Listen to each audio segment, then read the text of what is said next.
હું પૂર્વ ભીમાણી, મારું ગામ સેમરાળા, તાલુકો જિલ્લો જુનાગઢ. હું તમને આજે કહીશ કે પ્રાકૃતિક ખેતી શા માટે કરવી જોઈએ અને તેના ફાયદા શું છે. તો પહેલો ફાયદો કે જમીનની અંદર ભેજનો સંગ્રહ થશે અને જમીનની ફળદ્રુપતા વધશે.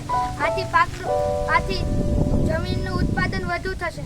પછી બીજો મુદ્દો, માત્ર આ ખેતી કરવા માટે બીજું કંઈ નહીં પણ એક દેશી ગાયનું છાણ અને ગૌમૂત્રની જરૂર થશે. તે 30 એકર જમીન સુધી ફેલાઈ શકે છે. પછી ત્રીજો મુદ્દો, આ ખેતીમાં ખર્ચ ઓછો અને ભાવ સારા મળે છે.